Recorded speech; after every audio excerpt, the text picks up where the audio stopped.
Hey guys, welcome to another reaction video. In today's video, we're going to be watching Bill Burr's best moments in talk shows. This one is like over 16 minutes long, so I'm excited. That's what we're going to be doing. If you are new here, please consider subscribing. There's ways you can support my channel down below, including super thanks. There's also Venmo and Amazon wishlist. But without further ado, let's get right into it. Bill Burr's best moments in talk shows. Let's go. So you want to go with the 22 caliber, right?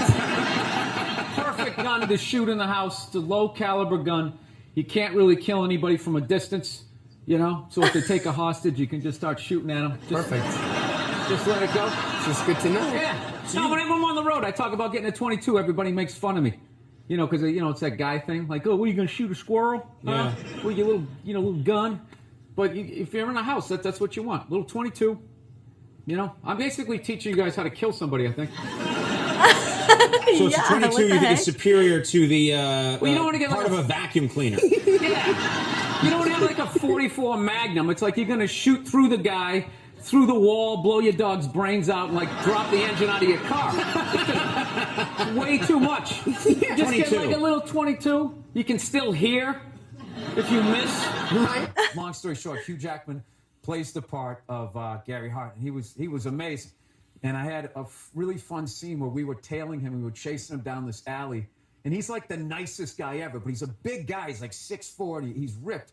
And we went down the alley, and his character's mad at our character, and he just turned around and looked at us, and for half a second, I was like, oh, that's Wolverine. I didn't know Hugh Jackman was so tall. I legit got scared, and he's a big guy, you know, so what's funny in this scene is as the reporter, I have like a notebook, and I dropped it. And after the screening, we went to the Toronto Film Festival, and all these actors are coming up to me. I love the choice you made. I love the choice you made to drop the notebook. I go, no, dude, that was real. I was like, college, you know, they've had a hard day at work, and that's all they need. So basically what happened was a lot of empty seats where I was up because StubHub was gouging people so bad, people just stayed home. So there was all these empty seats behind us. Really? So my buddy was taking his beer, empty beer cans, was sticking them there, and this guy, I don't know, he had a problem with it. And rather than just being, hey, do you mind, my wife and kid got to get by, can you just blah, blah, blah, blah, he just immediately went to, hey, was there something wrong with the bottom of your chair? And then it escalated, and then I pulled the ladies line, which usually diffuses it. I was like, ladies, come on, what are we doing? We're at the game here, right? And I go to shake his hand, he doesn't shake my hand like an so now, all my Boston anger comes up, and I'm just talking loudly. My Boston anger. Forgetting that I'm a bald 50-year-old man that's going to get thrown off the upper deck. Is he 50 already? Finally, after an inning and a half, I'm like, I'm at the World Series, and I'm mad at this idiot behind me. What do I care? Okay, what do I care about this guy? You know, he's not going to hurt us. There's four of us. You know, he was like 80 pounds overweight, so what's he going to fall on us? Like, that's the best thing he's going to do.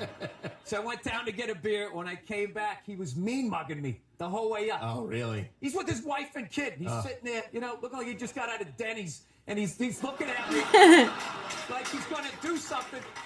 So my eyes are starting to go, but I refuse to get glasses. So I'm sitting there, like, as I'm walking up, I'm like, is this guy looking at me? So, you know, when you have old eyes, you got to look away and then look back to make sure, right? So I did that. To and he thinks I'm refocus. soft. Like, oh, I got him. He blinked, right? So something happened on the walk up to him. I was just like, I'm not doing this anymore. I was just like, dude, come on, man. I got to respect the Dodgers. I love you guys. I'm sorry you put that thing. Can we just crush, squash this, right? So I got to do the fist bump. And he's so immature, like emotionally, that when he went to do the fist bump, he didn't even move his hand up. He just had it in his lap, and he just kind of went like this. You know like when a toddler goes to wave for the first time, they don't lift their arm up. They just imitate you like that. He did that, and I did the fist bump, and then we were fine. So I think I figured something out. What? Because there's an overlap with Irish guys and Mexican dudes as far as like a disconnect.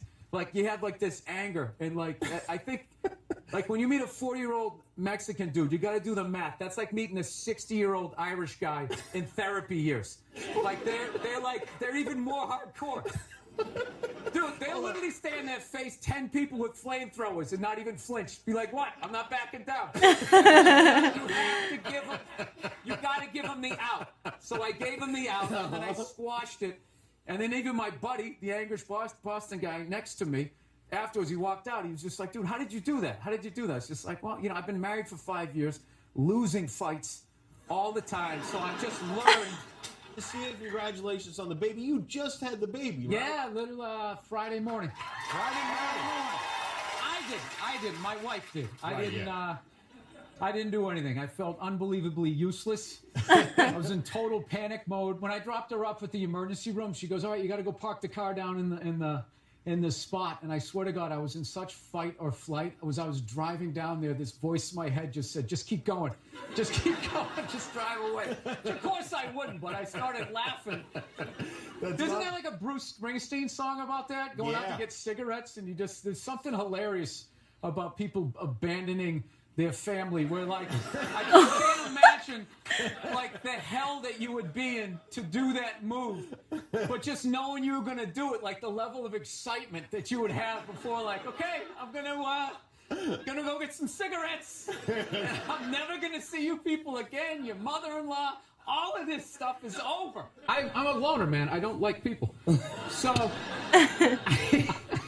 You're not lying. I don't. Yeah, I know. This Fifth Avenue during Christmas time, the thoughts that go through my head. The thoughts that go through my head. I just want to chop that tree down and watch it land on people as I walk over their head. No! It's the holiday season. No, I wasn't going to stick to that. I was trying to be happy. I was trying to be happy. We tried. Oh, you played drums. Oh, that was fun, wasn't it? It went right in the tank. Yeah. Right in the tank. I got to trash people or it doesn't work. That's funny. That was funny. I especially like the bit when he's talking about like little boys versus little girls when he had a party. My son is like that. I have a 2-year-old. He's going to be 3. And he is a wild little child. He's really smart and really funny.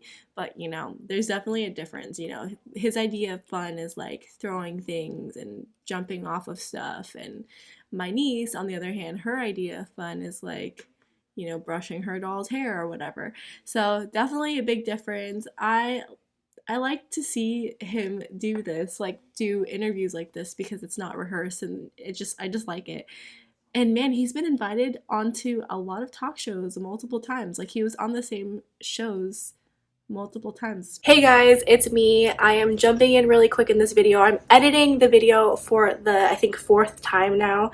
I had to chop out a bunch of pieces out of this video because all of the parts that were coming out of Conan O'Brien's show were getting blocked worldwide and making the video blocked worldwide. And I'm just like, ugh. I've had to upload this video so many times and every time it was blocked because of the Conan O'Brien stuff. So I'm just going to chop them out. It's going to make the video a few minutes shorter, but it's better than nothing, right? So I'm just letting you guys know that's what's going on. If you're wondering why there's pieces missing, that's why. It's pretty cool. So yeah, that's the reaction. Thanks guys. Thanks for hanging out. Thanks for watching with me. If you're not already subscribed, please consider subscribing and I will see you guys in the next video.